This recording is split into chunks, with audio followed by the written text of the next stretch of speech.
Hello everyone. आज हम लोग डिटर्मिनेंट चैप्टर का समरी देखेंगे, क्लास 12th एनसीईआरटी।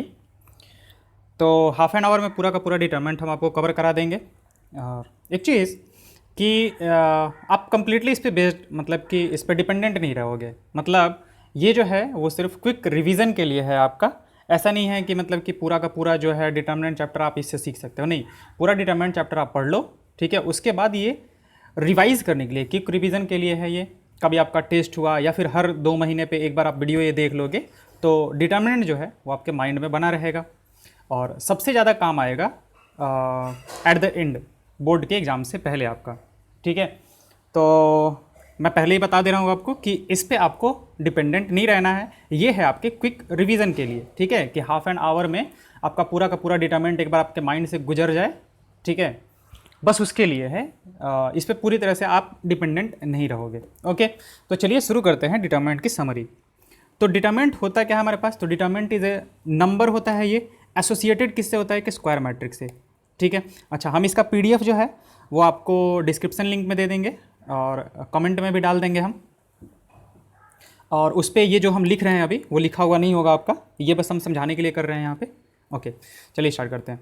तो डिटर्मिनेंट होता क्या है? डिटर्मिनेंट एक नंबर होता है जो कि एसोसिएटेड होता है एक स्क्वायर मैट्रिक्स। तो कोई भी स्क्वायर मैट्रिक्स होगा ना, कोई भी एक स्क्वायर मैट्रिक्स हुआ, 2x2 का हुआ चाहे 3x3 का हुआ, तो कोई भी एक स्क्वायर मैट्रिक्स होगा उससे एक नंबर एसोसिएटेड होता है। और नंबर जो होता है वो क्या होता है हमारे पास? डिटर्मिनेंट होता है, जिसको कि हम लोग डिनोट कैसे करते हैं? इस तरीके से मॉडुलस ऑफ ए टाइप लिखते हैं बट पढ़ते हैं डिटर्मिनेंट ऑफ ए, या फिर इस तरीके से आप लिख लो, या फिर कहीं कहीं हम लोग सीधे सीधे डेल्टा लिख देते हैं। ओके, अच्छा, ये नंबर रियल भी हो सकता है और कॉम्प्लेक्स भी हो सकता है, डिपेंडेंट ऑन कि हमारे पास यहाँ पे नंबर्स अगर कॉम्प्लेक्स हैं तो हो सकता है कि डिटर्मिनेंट वैल्यू जो है वो आपका क्या है? कॉम्प्लेक्स आ जाए।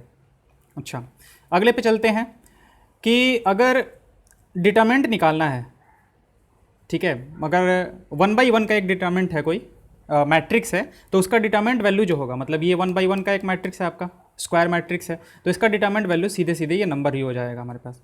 अगर 2/2 की बात करनी है तो इसको इससे हम लोग मल्टीप्लाई करते हैं और इसको इससे मल्टीप्लाई करके यहाँ से जो आए PS में से ये वाला जो है वो हम लोग घटा देते हैं, तो इससे हमारा 2/2 का डिटर्मिनेंट वैल्यू निकल जाता है।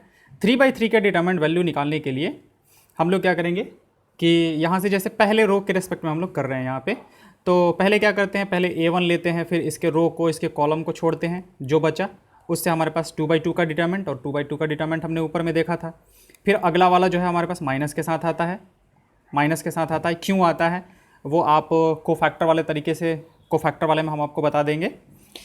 तो पहला प्लस के साथ, दूसरा माइनस के साथ। अब इसको जब लेंगे तो इसका वाला रो छोड़ो आप, इसका वाला कॉलम छोड़ो, तो जो बचा आपका उसको लिख दो डिटर्मिनेंट बना के, और फिर सेम। अब आप इसको एक्सपैंड करोगे तो इसका डिटर्मिनेंट वैल्यू निकल के आ जाएगा।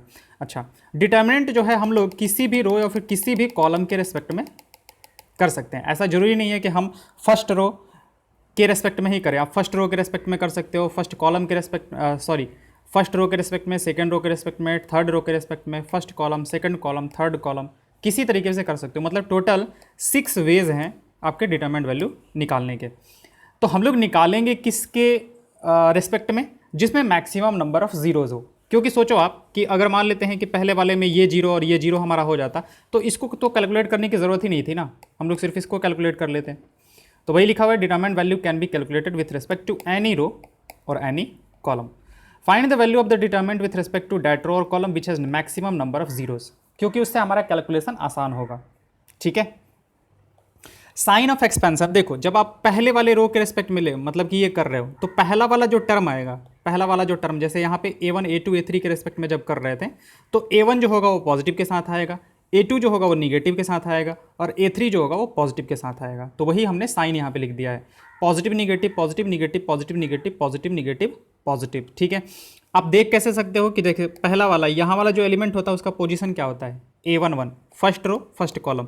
तो अगर इसका सम इवन है, अगर इसका सम जो है वो इवन है तो पॉजिटिव आता है, और अगर ऑड है तो निगेटिव आता है। देखो जैसे यहाँ पे के लिए, तो आपको याद क्या रखना है, आप पहले वाले पे क्या करो, पहले वाले पे पॉजिटिव डाल दो, पहले वाले पोजीशन पे पॉजिटिव डाल दो, और उसके बाद अल्टरनेट पॉजिटिव निगेटिव डालते चले जाओ, ठीक है। तो यहाँ पे पॉजिटिव हुआ तो अगला वाला निगेटिव आएगा, फिर पॉजिटिव आएगा।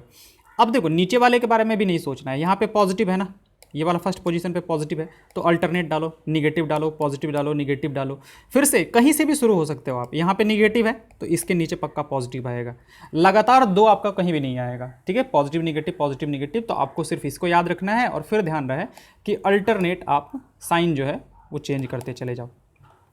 ओके, अच्छा, ये इंपॉर्टेंट है हमारे लिए कि अगर a इज इक्वल टू के बी है तो हमारे पास डिटर्मिनेंट ऑफ a जो होगा वो डिटर्मिनेंट ऑफ के बी होगा। तो जब k को बाहर निकालेंगे, k हमारे पास एक कांस्टेंट है, तो k को जब बाहर निकालेंगे तो k to the power n हमारे पास बाहर आएगा। जैसे मान लेते हैं कि एक मैट्रिक्स हुआ हमारे पास, ये इस तरीके से a b c d इस तरीके से दिया हुआ है हमारे पास।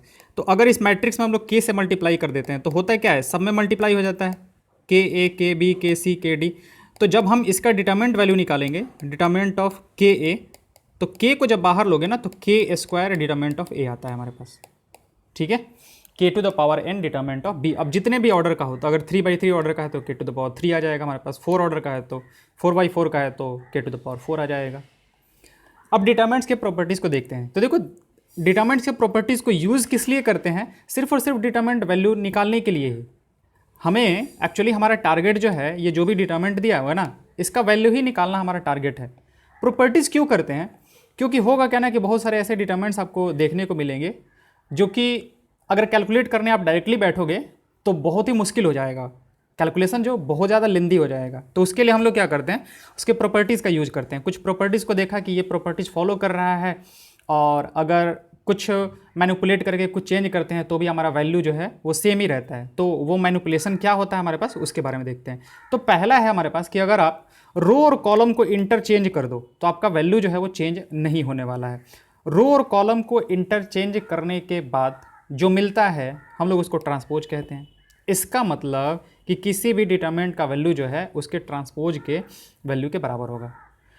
कोई एक मैट्रिक्स है, उसका डिटर्मिनेंट वैल्यू जो होगा उसके ट्रांसपोज के डिटर्मिनेंट वैल्यू के बराबर होगा। दूसरा है कि अगर आप कोई भी 2 रोज या कॉलम्स को इंटरचेंज करते हो, यहाँ पे देखो, यहाँ पे हमने पूरे रोज को और कॉलम्स को इंटरचेंज कर दिया। मतलब रो पहले था ए बी सी डी, तो पहला रो था ना, हम इसको पहला कॉलम बना देंगे, दूसरा रो था उसको दूसरा कॉलम बना देंगे। तो ये कह रहा है ना कि आप यहाँ से इसका डिटर्मिनेंट वैल्यू निकालो और इसका डिटर्मिनेंट वैल्यू निकालो, दोनों साइड से आपका सेम ही आएगा।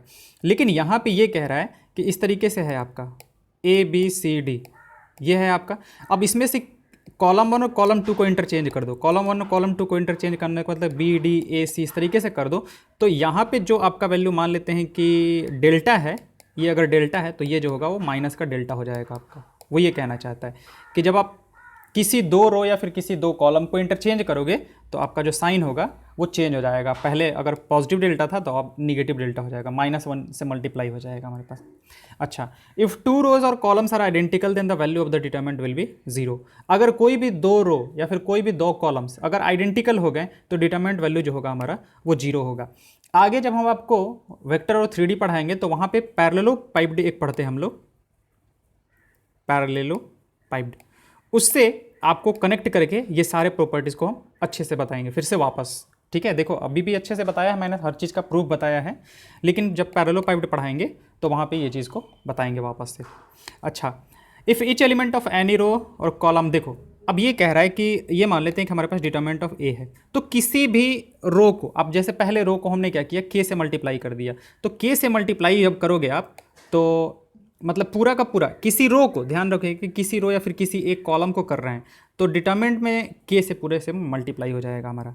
ठीक है, जैसे यहाँ पे के भी है।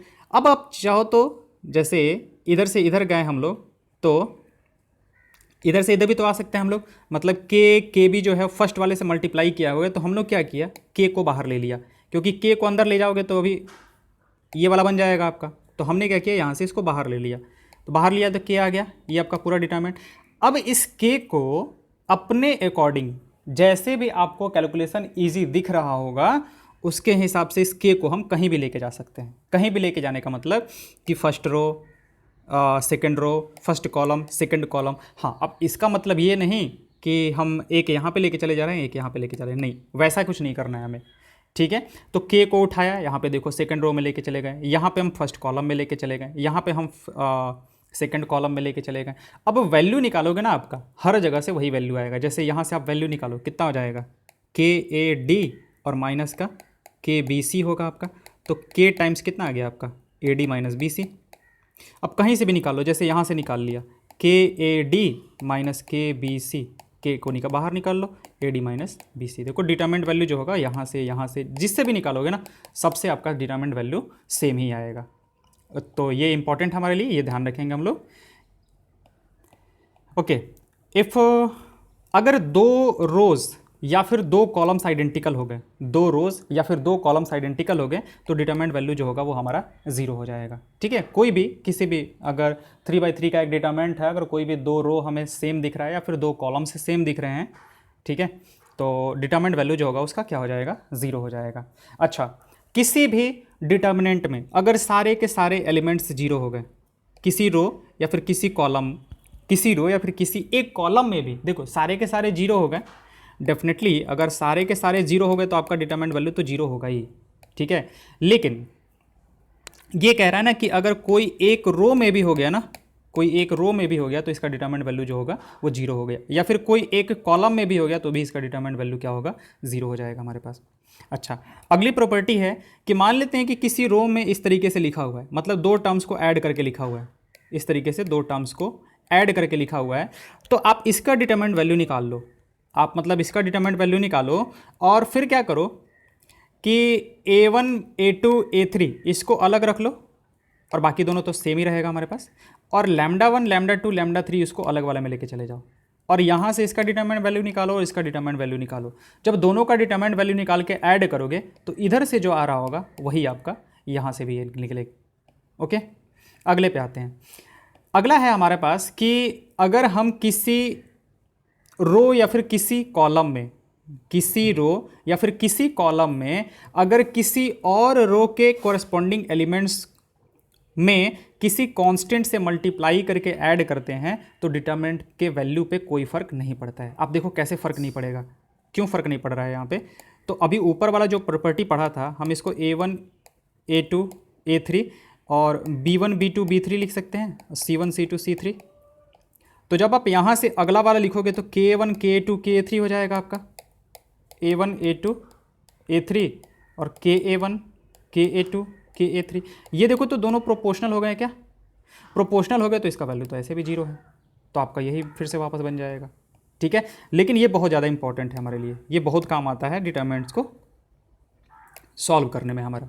ओके, अगले पे आते हैं, एरिया ऑफ ए ट्रायंगल। किसी ट्रायंगल का एरिया कैसे निकालेंगे जब उसके वर्टिसेस के कोऑर्डिनेट्स दिए हुए हैं। जैसे ए है, उसका कोऑर्डिनेट्स x1 y1 दिया हुआ है, बी है, उसका कोऑर्डिनेट x2 y2 दिया हुआ है, और एक सी है जिसका कोऑर्डिनेट x3 y3 दिया हुआ है। तो इस ट्रायंगल का जो एरिया होगा वो आप डिटरमिनेंट से कुछ इस तरीके से निकाल सकते हो। देखो ध्यान रखोगे कि ये बाहर वाला जो है ना वो मॉडुलस का साइन है हमारे पास, मॉडुलस का साइन है, और ये अंदर वाला जो है ये मतलब ये वाला जो है ये डिटरमिनेंट के लिए लाइन मैंने खींचा हुआ है। बाहर वाला मॉडुलस है, ये बाहर वाला मॉडुलस है, और अंदर वाला जो है वो डिटरमिनेंट के लिए है। तो ये फॉर्मूला होता है 1/2 x1 y1 1 x2 y2 1 x3 y3 1। आप किसी को भी x1 y1 ले लो, किसी को भी x2 y2, किसी को भी x3 y3 ले लो, और फिर कुछ इस तरीके से आप लिख दो, वैल्यू जो होगा वो आपका मतलब ट्रायंगल का एरिया जो होगा वो निकल के आ जाएगा। अब अगर मान लेते हैं कि हमें प्रूफ करना है कि कोई भी गिवन 3 पॉइंट्स कोलिनियर हैं, तो हम लोग प्रूफ क्या कर देंगे कि ये डिटरमिनेंट वैल्यू जो है वो क्या है, 0 है। देखो ये 0 करने से होगा क्या, इसका मतलब कि इसका एरिया 0। इसका एरिया 0 कैसे हो सकता है, जब ए पॉइंट जो है वो इसी बी और सी के लाइन में आ जाए तो एक चिपटा सा हमारा क्या बन जाएगा, मतलब एक लाइन रह जाएगा ना ट्रायंगल की जगह पे। अगर ए पॉइंट भी आपका इसी पे आ गया, तो ए पॉइंट अगर इसी पे आ गया तो ये क्या हो जाएगा, एक चिपटा सा लाइन बन जाएगा, तो उसका एरिया क्या होगा, 0 होगा हमारा। तो वही कह रहा है कि अगर आपको प्रूफ करना है कि तीन पॉइंट्स कोलिनियर हैं, कहीं भी कोलिनियरिटी ऑफ 3 पॉइंट्स अगर प्रूफ करना है तो आप प्रूफ कर दो कि उससे बनने वाला ट्रायंगल का जो एरिया होगा डेट विल बी 0। अब आते हैं माइनर। माइनर क्या कहलाता है, तो किसी भी एलिमेंट का माइनर अगर निकालना है तो आप उसके रो को छोड़ो, आप उसके कॉलम को छोड़ो, जो भी बच गया उससे डिटरमिनेंट बना लो। ये बन गया B2 B3 C2 C3, B2 B3 C2 C3, ये आपका माइनर कहलाएगा। किस एलिमेंट के लिए, इस वाले एलिमेंट के लिए। इसका पोजीशन क्या है, ये कौन से पोजीशन पे है, तो फर्स्ट रो फर्स्ट कॉलम के पोजीशन पे है। तो इसके माइनर को हम लोग M11 से लिखते हैं। ठीक है, कि ये क्या है, फर्स्ट रो और फर्स्ट कॉलम वाले एलिमेंट का माइनर है ये। वैसे ही अगर मान लेते हैं किसके लिए लिखना होगा, तो इसके लिए हम लोग माइनर कैसे लिखेंगे, M13 फर्स्ट रो और थर्ड कॉलम के एलिमेंट का माइनर। ओके, तो होगा क्या, इसको छोड़ेंगे तो ये जो डिटरमिनेंट आपका बचेगा वो आपका हो जाएगा माइनर। ओके, कोफैक्टर क्या होता है, कोफैक्टर होता है अगर मान लेते हैं कि हमें किसी भी A12 का हमें कोफैक्टर पता करना है। कोफैक्टर मतलब A12 का मतलब ये इसका पता करना है, A12 एलिमेंट के लिए, मतलब A12 कोई एलिमेंट है उसका कोफैक्टर पता करना है, तो वो क्या हो जाएगा, फॉर्मूला क्या होता है, -1 टू द पावर, आप इसको ऐड करो तो 1 + 2, और यहाँ पे क्या करो, ऊपर में जो हमने कोफैक्टर निकाला था आप उसको लिख दो। तो बस माइनर और कोफैक्टर में सिर्फ आपके साइन का फ़र्क होता है, ठीक है, साइन का फ़र्क होता है, हो सकता है कि वो सेम भी हो, ठीक है, वो सेम भी हो जाएगा। कब सेम हो जाएगा, जब ये इवन हो जाएगा, और अगर ये ऑड होगा तो बस माइनस लगा देना होगा माइनर वाले में। ओके, अच्छा, ये भी इंपॉर्टेंट है हमारे लिए कि अगर किसी रो या फिर कॉलम के एलिमेंट्स को अगर उसके कॉरेस्पॉन्डिंग कोफैक्टर से मल्टीप्लाई करोगे आप, तो डिटरमिनेंट वैल्यू निकल के आ जाएगा, ठीक है। जैसे यहाँ पे ये हमारे पास पहले रो के या फिर थर्ड रो के एलिमेंट्स हैं C1 C2 C3, तो अगर C1 को हम लोग A31 से मल्टीप्लाई करें तो इसका कोफैक्टर यही होगा ना, A31 वाला पोजीशन, या फिर AC1 ही कह दो, और C2 को AC2 से मल्टीप्लाई करो और C3 को AC3 से मल्टीप्लाई जब करोगे ना, जो आपका यहाँ से कोफैक्टर निकलेगा, ये वाले से जो भी आपका कोफैक्टर निकले, आप मल्टीप्लाई करोगे तो आपका डिटरमिनेंट वैल्यू निकल के आ जाएगा, ठीक है। एक्चुअली हम लोग इसमें भी वही काम करते हैं, जो हम लोग शुरू में एक्सपेंसन देखा था हमने, वो एक्चुअली A1 को उसके कोरस्पॉन्डिंग कोफैक्टर से ही मल्टीप्लाई करते हैं, A2 को उसके कोरस्पॉन्डिंग कोफैक्टर से ही मल्टीप्लाई करें, इसीलिए A2 वाले में निगेटिव आता है। जो हम लोग पहला वाला करते हैं A1 के बाद ऐसे B2 B3 और C2 C3 करेंगे, क्योंकि यही इसका कोफैक्टर है। अब अगले वाले पे करोगे A2, तो A2 के लिए कोफैक्टर क्या हो जाएगा, देखो A2 वाले के लिए रो छोड़ो कॉलम छोड़ो, तो हो जाएगा आपका B1 B3 C1 C3। लेकिन है क्या कि ये कौन से पोजीशन का एलिमेंट है, A12 पोजीशन का एलिमेंट है, तो A12 पोजीशन क्या हो जाएगा, ऑड हो जाएगा, तो -1 टू द पावर 1 + 2 करेंगे तो एक माइनस आ जाएगा, तो इसीलिए हम लोग यहाँ पे माइनस लिखते हैं, जो ऊपर में हमने बोला था आपको बताने के लिए। ओके, इसके बारे में अगर आपको डिटेल्स में अगर फिर भी आपको समझ में नहीं आया तो डिटेल्स में आप वीडियो देख सकते हैं पहले वाला। ओके, तो अगर आपको उसके कोरस्पॉन्डिंग कोफैक्टर से मल्टीप्लाई करोगे और फिर उसको ऐड करोगे तो आपका क्या मिलेगा, डिटरमिनेंट वैल्यू मिलेगा। जैसे ये फर्स्ट रो उठाया A11 A12 A13 और इसके कोरस्पॉन्डिंग कोफैक्टर से मल्टीप्लाई कर दो। अच्छा, कहीं कहीं किसी बुक में ना कोफैक्टर ए की जगह पे C भी लिखता है, जैसे C11, तो इसका मतलब हुआ कोफैक्टर ऑफ A11।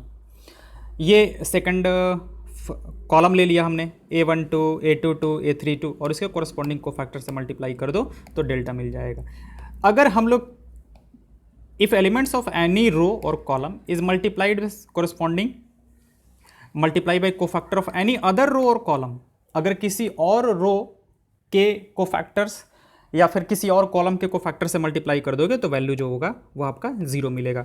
मतलब क्या किया कि इस तरीके से है हमारे पास, ठीक है, हमने एलिमेंट्स तो यहाँ से उठा लिया, एलिमेंट्स तो फर्स्ट रो का उठाया और कोफैक्टर इसका उठा लिया, सेकंड वाले रो का उठा लिया, ठीक है, एलिमेंट्स जो है वो फर्स्ट रो का उठा लिया और कोफैक्टर जो है वो सेकंड रो का उठा लिया, तो आपका हमेशा वैल्यू जो होगा ना वो 0 आएगा। हाँ, अब ऐसा ना करना कि एलिमेंट्स तो फर्स्ट रो का उठा लिया और ये जो है वो सेकंड कॉलम का उठा लिया, तो उससे आपका कुछ भी आ सकता है, हो सकता है कि डिटरमिनेंट वैल्यू भी आ जाए, हो सकता है कि 0 आ जाए, मतलब कि कुछ भी आ सकता है वो। अगर मतलब अब ऐसा वहाँ से कोई लॉजिक नहीं दे सकता है कि यहाँ से 0 आ गया, इसका मतलब कि वो हो सकता है कि 0 आ जाए, ऐसे नंबर्स हों कि 0 आ जाए, लेकिन वो हमेशा नहीं होगा। और जब तक हमेशा नहीं होता है मैथ्स में कुछ भी, तब तक हम उसको रिजल्ट के फॉर्म में या फिर फॉर्मूला के फॉर्म में नहीं डालते हैं। ओके, तो किसी भी, जैसे ये कॉलम उठाया तो इसके कोरस्पॉन्डिंग को फैक्टर से मल्टीप्लाई करोगे तो तब तो डेल्टा मिल जाएगा, लेकिन अगर कॉलम एलिमेंट्स ये उठाया और कोफैक्टर इसके उठा लिए तो पक्का वैल्यू जो होगा वो आपका 0 ही आएगा, ठीक है। तो इस चीज़ का ध्यान रखेंगे हम लोग। एडजॉइंट ऑफ ए मैट्रिक्स क्या होता है, जैसे ये एक मैट्रिक्स है हमारे पास, तो एडजॉइंट क्या होगा कि हर एक के कोफैक्टर्स लिखो, A11 के कोफैक्टर, A12 के कोफैक्टर, A13 के कोफैक्टर, इसके कोफैक्टर, इसके कोफैक्टर, इसके सारे के सारे कोफैक्टर्स लिख दो आप, और उसका क्या करो फिर ट्रांसपोज ले लो। तो ट्रांसपोज लेने के बाद जो आपको मिलेगा ना उसको कहते हैं एडजॉइंट, ठीक है। इस तरीके से डिफाइन किया गया है, तो ये आपका होगा एडजॉइंट ऑफ अ मैट्रिक्स, एक मैट्रिक्स का एडजॉइंट जो होता है वो कुछ इस तरीके से निकलता है। अच्छा, जैसे 2x2 के लिए मैट्रिक्स है। अब देखो ट्रिक तो डेफिनेटली हम बोर्ड के लिए तो रिकमेंड कभी नहीं करेंगे, क्योंकि बोर्ड में आप ट्रिक लगाओगे तो फिर आपका मतलब ऐसे भी काट दिया जाएगा। लेकिन एनसीईआरटी खुद ने इसको बनाया है कि अगर 2x2 का है, मतलब उसमें खुद में दिया हुआ है बुक में, तो इसमें आप अप्लाई कर सकते हो कि अगर 2x2 का कोई मैट्रिक्स है और उसका एडजॉइंट आपको निकालना है, तो आप इसको और इसको क्या कर दो, इंटरचेंज कर दो। इसको यहाँ पे मतलब दोनों का पोजीशन इंटरचेंज कर दो और बाकी जो दोनों बचे उनका साइन चेंज कर दो, तो सीधे सीधे आपका यहाँ से एडजॉइंट निकल के आ जाएगा। ओके, अगले पे आते हैं। अगर ए को उसके एडजॉइंट से मल्टीप्लाई करोगे, किसी भी मैट्रिक्स को उससे एडजॉइंट से मल्टीप्लाई करो, या फिर एडजॉइंट को उस मैट्रिक्स से मल्टीप्लाई करोगे, तो वो determinant of A into I N आएगा आपका। ध्यान रहे कि ए इंटू एडजॉइंट और एडजॉइंट इंटू ए हमने दो बार अलग अलग लिखा इसलिए है क्योंकि हमारे पास मैट्रिक्स में ए बी और बी ए जो होता है वो अलग अलग चीज़ें होती हैं। लेकिन यहाँ कह रहा है ना कि आप ए को एडजॉइंट ए से मल्टीप्लाई करो या फिर एडजॉइंट ए को ए से मल्टीप्लाई करो, आपका दोनों से वैल्यू जो होगा वो सेम ही आएगा। Determinant of A into I N. I N क्या है हमारे पास, आइडेंटिटी मैट्रिक्स। जैसे ए अगर 3x3 का है तो 1 0 0 0 1 0 और 0 0 1 की बात कर रहा है ये। Okay, a matrix is said to be singular. Singular कब कहेंगे, जब डिटर्मिनेंट वैल्यू जो हो उसका जीरो हो जाए। सीधा साधा डेफिनेशन है कि अगर कोई भी मैट्रिक्स दे के रखा है और उसका डिटर्मिनेंट वैल्यू जो है वो हमारा जीरो आ गया, तो उसको हम लोग क्या कहेंगे, सिंगुलर कहेंगे। और अगर हमारा डिटर्मिनेंट वैल्यू जीरो नहीं आया तो उसको क्या कहेंगे, नन सिंगुलर कहेंगे। ठीक है, तो अब बात करते हैं कि इन्वर्स की। ठीक है, कि इन्वर्स किसका एग्जिस्ट करेगा। इन्वर्स के बारे में हमने मैट्रिक्स में भी पढ़ा था, वहाँ पे हमने दूसरे मेथड से निकालना सीखा था, एलिमेंट्री ट्रांसफॉर्मेशन से। तो इन्वर्स निकालने का वो भी एक तरीका है और ये भी एक तरीका है। ऐसा नहीं है कि वहाँ से कुछ और आ जाएगा इन्वर्स, यहाँ से कुछ और आ जाएगा, नहीं, वो भी एक तरीका है, ये भी एक तरीका है। तो इन्वर्स एग्जिस्ट किसका करता है, जो कि नॉन सिंगुलर हो, यानी कि जिसका डिटर्मिनेंट वैल्यू जीरो ना हो उसी का इन्वर्स एग्जिस्ट करेगा। ठीक है, ये है हमारे पास कि inverse of a matrix exist only if it is non singular. If A is non singular and B is also non singular, यानी कि डिटर्मिनेंट वैल्यू इसका भी नॉन जीरो है, इसका भी नॉन जीरो है, तो ए बी और बी ए जो होगा वो भी आपका नॉन सिंगुलर होगा। ठीक है, ये तो ईजी सा चीज़ है, एक्सप्लेनेशन आप देख सकते हो पहले से। अच्छा, ये इंपॉर्टेंट है, ये इंपॉर्टेंट है कि डिटर्मिनेंट ऑफ ए बी दिया हुआ है तो हम लोग determinant of A into determinant of B लिख सकते हैं। एक्चुअली इन बिटवीन क्वेश्चन करते हुए ना ये हमारे मन में डाउट आ जाता है कि हम इसको अलग अलग कर सकते हैं, नहीं तो आप बेझिझक इसको अलग कर सकते हो। ठीक है, कि आप पहले ए बी को मल्टीप्लाई करके उसका डिटर्मिनेंट वैल्यू निकालो, या फिर पहले ए का डिटर्मिनेंट वैल्यू निकालो, बी का डिटर्मिनेंट वैल्यू निकालो और फिर उसको मल्टीप्लाई कर दो, आपका यहाँ से वैल्यू जो होगा वो सेम ही आएगा। अगर तीन मैट्रिसेस को मल्टीप्लाई करके उसका डिटर्मिनेंट वैल्यू, तो आप तीनों को अलग अलग कर लो, कोई दिक्कत नहीं है। ठीक है, एडजॉइंट ऑफ ए का जो डिटर्मिनेंट वैल्यू होता है, मतलब कि जो कोफैक्टर्स से बनने वाला मैट्रिक्स है उसका जो डिटर्मिनेंट वैल्यू होता है वो ओरिजिनल डिटर्मिनेंट, मतलब ओरिजिनल मैट्रिक्स के determinant value to the power n-1 होता है, जहाँ पे कि n जो है वो ऑर्डर है हमारे पास। अगर 3/3 का होता तो डिटर्मिनेंट ऑफ ए का स्क्वायर हो जाता हमारे पास। Okay, inverse of a matrix, inverse क्या होगा हमारे पास। अब कोई भी एक स्क्वायर मैट्रिक्स हुआ, कोई भी एक स्क्वायर मैट्रिक्स हुआ और हमें एक और ऐसा स्क्वायर मैट्रिक्स मिल गया बी, जैसे ए कोई स्क्वायर मैट्रिक्स है और हमें कोई और स्क्वायर मैट्रिक्स बी मिल गया, सच डैट हमने ए और बी को मल्टीप्लाई किया और हमें आई मिल गया, और बी और ए को मल्टीप्लाई किया हमें आई मिल गया, तो हम लोग कहते हैं कि बी जो है वो ए का इन्वर्स है या फिर ए जो है वो बी का इन्वर्स है।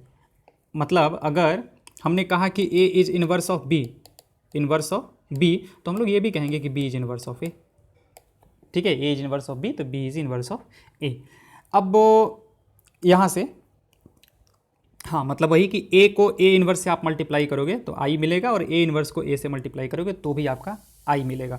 ध्यान रखोगे यहाँ से इस चीज़ को कभी मतलब कनेक्ट नहीं करोगे कि ए बी और बी ए को हम बराबर कर देते हैं, नहीं, ए बी और बी ए हमारे पास किसी किसी केस में बराबर होता है, और अगर बराबर होता है तो हम लोग कहते हैं कि वो कम्यूटेटिव मैट्रिसेस है। इसके बारे में हमने मैट्रिक्स में बताया था कि इसको हम लोग कहते हैं कि कम्यूटेटिव मैट्रिसेस है, कम्यूट कर रहा है। ओके, ए इन्वर्स होता क्या है हमारे पास, इन्वर्स क्या होता है, एडजॉइंट निकालो और उसको उसके डिटर्मिनेंट वैल्यू से क्या करो, डिवाइड कर दो। डिटर्मिनेंट वैल्यू देखो डिटर्मिनेंट में आ रहा है, डिनोमिनेटर में आ रहा है, डिनोमिनेटर में आ रहा है तो ये जीरो नहीं हो सकता है। इसीलिए हमने शुरू में ही बोला था कि अगर डिटर्मिनेंट वैल्यू जीरो हो गया ना तो इन्वर्स एग्जिस्ट ही नहीं करेगा। क्यों कर नहीं करेगा, क्योंकि डिटर्मिनेंट वैल्यू देखो अब कहाँ पे आ रहा है, डिनोमिनेटर में आ रहा है। तो अगर ये जीरो हो जाए तो क्या है, मतलब समथिंग डिवाइड बाई जीरो मतलब कुछ भी समथिंग डिवाइड बाई जीरो, ये है क्या, डिफाइंड है क्या? नहीं, नॉट डिफाइंड है हमारे पास, ठीक है। ऐसा नहीं कोई कहेगा कि इन्फिनिटी होता है, ये नहीं, इन्फिनिटी नहीं होता है भैया, ये नॉट डिफाइंड होता है, ठीक है। जैसे tan π/2 भी करते हैं, ठीक है, तो tan π/2 पे हम लोग नॉट डिफाइंड कहते हैं। इन्फिनिटी वो बचपन में पढ़ते थे हम लोग, ठीक है ना, कि tan π/2 पे इन्फिनिटी होता है, ये नहीं, नॉट डिफाइंड है ये, ठीक है। tan का ग्राफ आप देख सकते हो। अच्छा, ए इन्वर्स का जो डिटरमिनेंट वैल्यू होता है, मतलब कि कोई भी एक मैट्रिक्स दिया हुआ है, उसका इन्वर्स निकाला, तो ओरिजिनल जो मैट्रिक्स है उसके डिटरमिनेंट वैल्यू और जो हमने इन्वर्स निकाला उसके डिटरमिनेंट वैल्यू में रिलेशन क्या होता है, तो वो ये होता है सीधा सीधा 1 अपॉन डिटरमिनेंट ऑफ ए, ठीक है। तो ए का डिटरमिनेंट वैल्यू निकालो, आप इसको डिवाइड कर दोगे तो इन्वर्स का डिटरमिनेंट वैल्यू निकल जाएगा। अच्छा, ए बी का इन्वर्स जो होता है वो क्या होता है, बी इन्वर्स ए इन्वर्स, ये रिवर्सल लॉ को फॉलो करता है। जैसे हम लोग ट्रांसपोज में पढ़ते थे ना, A B transpose is equal to B transpose A transpose, वही है हमारे पास कि ए बी का जो इन्वर्स होता है वो बी इन्वर्स ए इन्वर्स होता है। रिवर्सल लॉ फॉलो करता है, तो ए बी सी का जो इन्वर्स होगा सी inverse B inverse A inverse हो जाएगा। आप ऐसे देख सकते हो कि हमने क्या किया, इसको एक साथ ले लिया, इसको अलग ले लिया है। अगले पे आते हैं कि एप्लीकेशन क्या होता है हमारे पास। तो दो तरीके के देखो, मतलब कि हम लोग एप्लीकेशन में, मतलब ये इसके बारे में बात कर रहे हैं, इसके बारे में बात करें। यहाँ पे 3 वेरिएबल्स और 3 इक्वेशंस लिया है, ऐसा जरूरी नहीं है कि 3 वेरिएबल्स और 3 इक्वेशंस वाला ही मिले, 2 वेरिएबल्स और 2 इक्वेशंस वाला मिल सकता है। a1x plus b1y is equal to d1, a2x plus b2y is equal to d2, इसको भी मिल सकता है हमारे पास, और इस पे भी अप्लाइड होगा, ऐसा नहीं है कि ये इस पे अप्लाइड नहीं होगा, हमारे पास इस पे भी अप्लीकेबल है। तो ये हम लोग इसको कहते हैं सिस्टम, ये हमारे पास सिस्टम है, ठीक है, ये भी हमारे पास एक सिस्टम है लीनियर इक्वेशंस का। तो इसका सॉल्यूशन होगा कि नहीं होगा उसके बेस्ड पे हमने 2 पार्ट्स में इसको डिवाइड किया, पहले इसको 2 पार्ट्स में डिवाइड किया। 2 पार्ट्स कौन, एक तो इनकंसिस्टेंट और दूसरा इनकंसिस्टेंट। कंसिस्टेंट क्या होगा, जिसका कि सॉल्यूशन होगा, इफ सॉल्यूशन एग्जिस्ट, या तो इनफाइनाइट हो या फिर यूनिक हो, बस सॉल्यूशन एग्जिस्ट करना चाहिए। अगर एग्जिस्ट कर रहा है तो कंसिस्टेंट, एग्जिस्ट नहीं कर रहा है नो सॉल्यूशन, इनकंसिस्टेंट। बस 2 पार्ट्स में डिवाइड कर दिया। तो सबसे पहले ब्रॉडली डिवाइड किया जाए इसको, तो 2 पार्ट्स में हम लोग इसको डिवाइड करेंगे कि ये कंसिस्टेंट में आ रहा है या फिर इनकंसिस्टेंट में आ रहा है। ओके, अब इसको सॉल्व करने का तरीका क्या होता है, तो आप ऐसे देखो कि हम लोग क्या करते हैं, पहले कि ए मैट्रिक्स बनाते हैं। वो कैसे बनाते हैं, इसके कोफिशिएंट्स पे, कोफिशिएंट्स बनाते हैं, a1 b1 c2 a2 b2 c2 a3 b3 c3। फिर x निकालेंगे, वो जो हमारे पास वेरिएबल्स हैं x y z, उससे एक मैट्रिक्स बनाते हैं, और एक b बनाते हैं जो राइट हैंड साइड में कॉन्स्टेंट्स होते हैं, उससे बनाते हैं हम लोग। तो जब ax इक्वल टू b करोगे, मतलब a को x से मल्टीप्लाई करोगे और इक्वलिटी करोगे, तो आपका ये निकल के आ जाएगा, मतलब तो तीनों जो इक्वेशंस हैं वो निकल के आ जाएंगे। तो अब यहाँ से आता है हमारे पास कि सॉल्यूशन कैसे निकलेगा। तो देखो, हम लोग a का डिटरमिनेंट वैल्यू चेक करते हैं, पहले a का डिटरमिनेंट वैल्यू चेक करेंगे। तो डिटरमिनेंट वैल्यू जो है, अगर 0 के रेस्पेक्ट में देखा जाए तो 2 पार्ट्स में होगा, या तो नॉट इक्वल टू 0 होगा या फिर इक्वल टू 0 होगा। तो हमने 2 पार्ट्स में यहाँ पे वो डिवाइड कर दिया, या तो नॉट इक्वल टू 0 या फिर इक्वल टू 0। पहले नॉट इक्वल टू 0 की बात करते हैं। अगर नॉट इक्वल टू 0 हुआ तो इन्वर्स एग्जिस्ट करेगा, और इन्वर्स एग्जिस्ट करता है तो यूनिक सॉल्यूशन होता है, और वो सॉल्यूशन क्या होता है, x equal to A inverse B. कैसे आया, A X equal to B दिया हुआ है ना, अगर इन्वर्स एग्जिस्ट कर रहा है तो हम A inverse A X is equal to A inverse B कर देंगे, तो यहाँ से आपका x equal to A inverse B आ जाएगा।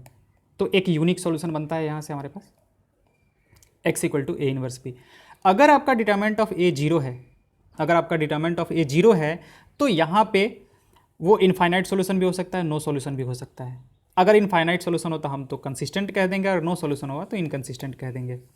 तो देखो, डिटरमिनेंट ऑफ ए 0 हुआ तो हमें ये रास्ता पकड़ना है, और ये रास्ता पकड़ना है, और ये रास्ते जो हैं फिर से वापस 2 पार्ट्स में डिवाइड हो जाते हैं, 2 पार्ट्स में डिवाइड हो जाते हैं। कैसे, अब हमें क्या करना है, हमें ए का एडजॉइंट निकालना है और उसको बी से मल्टीप्लाई करना है। अगर adjoint of A into B, अगर अब आपका एक नल मैट्रिक्स आ गया, अगर आपका एक नल मैट्रिक्स आ गया, तो या तो इनफाइनाइट सॉल्यूशन होगा या फिर नो सॉल्यूशन होगा। अभी इस पे आते हैं, देखो, adjoint of A into B, अगर आपका नल मैट्रिक्स नहीं हुआ तो नो सॉल्यूशन, इनकंसिस्टेंट।